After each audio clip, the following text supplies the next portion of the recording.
Estados Unidos reclamó que todos los diputados perseguidos por Maduro puedan votar por la presidencia del Parlamento venezolano, ya sea en persona, a través de un apoderado o de forma remota, sugirió Michael Kozak, subsecretario para Asuntos del Hemisferio Occidental del Departamento de Estado.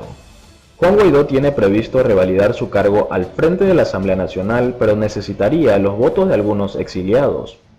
El gobierno de Donald Trump presionó este jueves para que todos los diputados venezolanos puedan votar en las próximas elecciones de la Asamblea Nacional, así no estén en el país o no puedan asistir por otro motivo, frente al avance del régimen chavista para dificultar la revalidación del mandato de Juan Guaidó.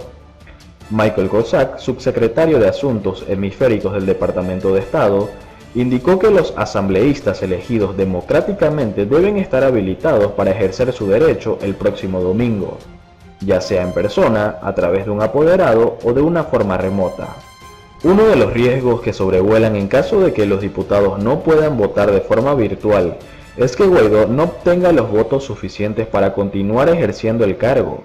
En caso de que no fuera reelegido como presidente de la Asamblea Nacional, el líder opositor vería complicado su desafío a Maduro.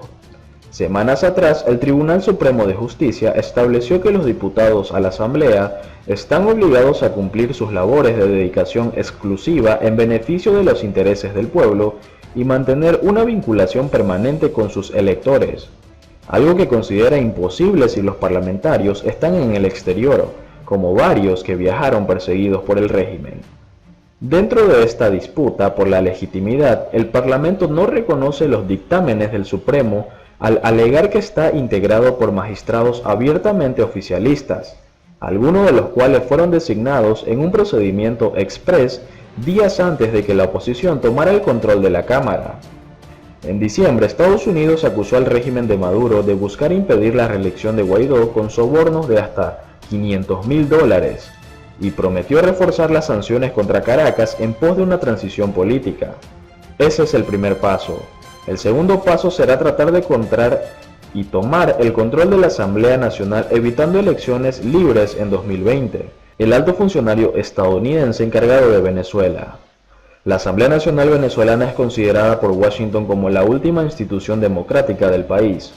Los 3 cargos, presidente y 2 vicepresidentes, se escogen por mayoría absoluta, es decir, la mitad más de uno de los diputados asistentes a la sesión. El mínimo de quórum son 84 congresistas y según los cálculos del grupo que apoya al actual presidente de la Asamblea Nacional, hay 93 votos para ratificarlo, pero fuentes consultadas por Infobae dijeron que esperan todo tipo de maniobras por parte de Maduro para restarle votos al actual presidente de la Asamblea y complicar su reelección. Algunos parlamentarios han expresado que no votarán por Guaidó. Se trata de disidentes de la oposición, algunos vinculados en escándalos de corrupción, así como integrantes de la fracción 16 de julio. Son 13 diputados que forman parte de 20 Venezuela, partido liderado por María Corina Machado, cuyos detractores califican de extrema derecha. En 2019, tasa de suicidios rompe récord en Venezuela. El alza es entre 140 y 180%, producto de la incertidumbre y de la desesperanza en la cual está sumida la población venezolana. La tasa de suicidios rompió récord en Venezuela, aumentando en los últimos 3 años y ubicando las cifras en 9 y 10 por cada 100.000 habitantes.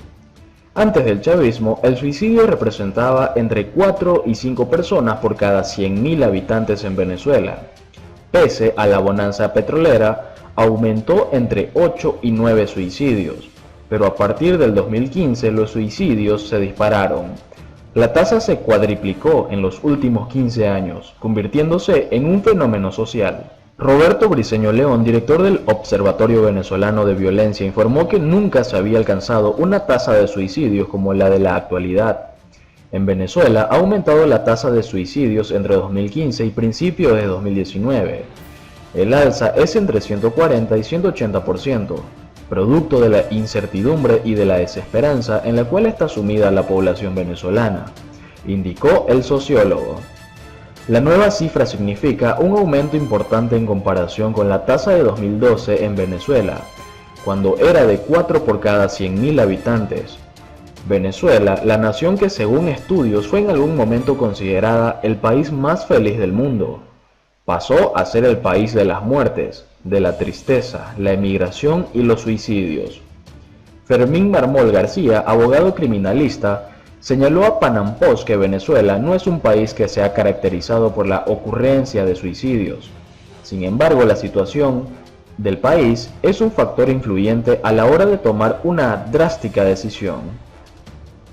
Marmol explicó que algunas de las principales causas para el suicidio entre los venezolanos incluyen la ruptura de familias con el aumento de la diáspora, la pérdida de los sueños y la calidad de vida, la escasez de alimentos y medicamentos y hasta la injusticia e impunidad.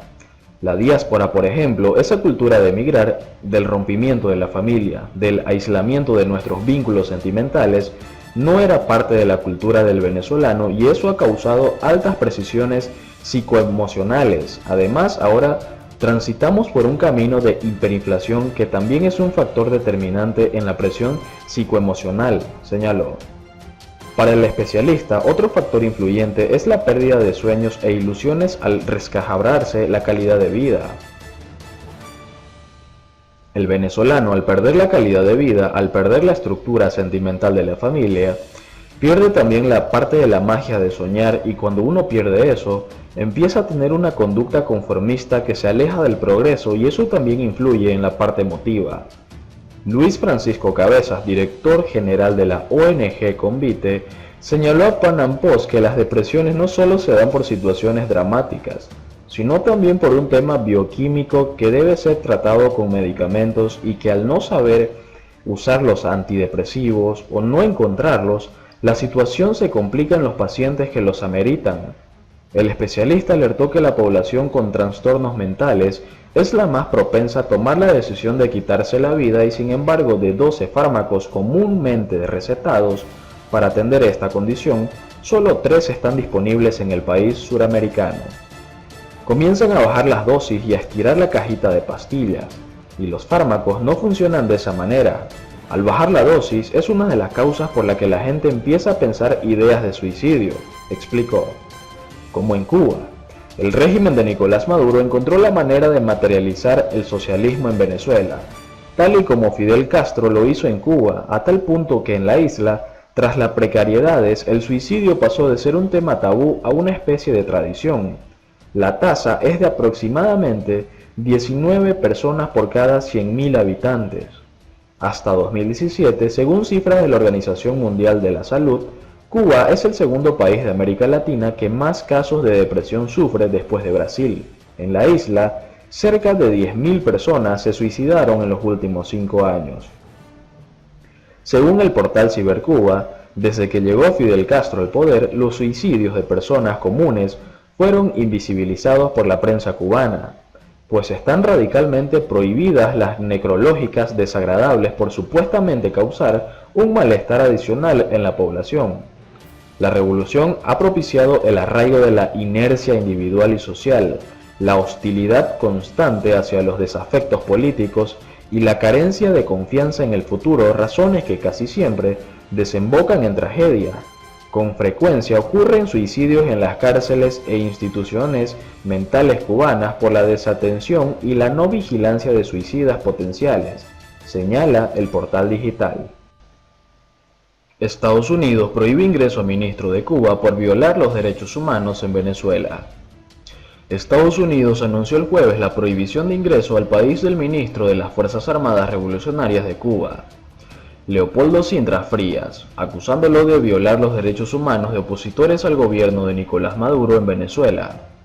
El secretario de Estado Mike Pompeo dijo en un comunicado que el general Sintra es responsable de las acciones de Cuba para apuntalar el gobierno de Maduro, el cual Washington desconoce por considerar fraudulenta su reelección en mayo de 2018. El ministerio que encabeza Sintra ha estado involucrado en graves violaciones y abusos de los derechos humanos en Venezuela, incluida la tortura o el sometimiento de venezolanos a tratos o castigos crueles, inhumanos o degradantes por sus posturas anti-Maduro, afirmó Pompeo. Desmantelar la democracia de Venezuela aterrorizando a los venezolanos para que se sometan es el objetivo del MINFAR y el régimen cubano, enfatizó. La medida, que se enmarca en la potestad del secretario de Estado estadounidense de denegar el ingreso al país a quienes considere involucrados en corrupción significativa o violación grave de los derechos humanos, alcanza también a los hijos del general Sintra, Débora y Leopoldo Sinta González. El canciller cubano, Bruno Rodríguez, criticó en Twitter la decisión de Washington, una medida sin ningún efecto práctico, amenazadora y calumniosa, a la vez que reiteró la solidaridad de La Habana con Venezuela. El gobierno de Donald Trump, que acusa a Cuba de ser uno de los principales aliados del mandatario, instó a la comunidad internacional a sumarse en sus reclamos contra el gobierno de la isla. Alentamos firmemente a otros gobiernos y organizaciones internacionales a continuar promoviendo la responsabilidad del régimen cubano por su participación en violaciones o abuso de los derechos humanos y las libertades fundamentales en Cuba, Venezuela y otros lados, dijo Pompeo. Estados Unidos y más de 50 países que buscan propiciar la salida de Maduro y la realización de elecciones libres y transparentes en Venezuela han reconocido desde enero pasado al líder opositor y jefe parlamentario Juan Guaidó como presidente interino. Pero a pesar de la presión política y de una batería de sanciones económicas de Washington, Maduro se mantiene en el poder con apoyo de Cuba, Rusia y China. Sintra Frías, de 78 años, miembro del Buró Político del gobernante Partido Comunista de Cuba y del Consejo de Estado, integra el equipo del presidente Miguel Díaz-Canel como exponente de la generación histórica de la revolución liderada por Fidel Castro, a la que se sumó con 16 años.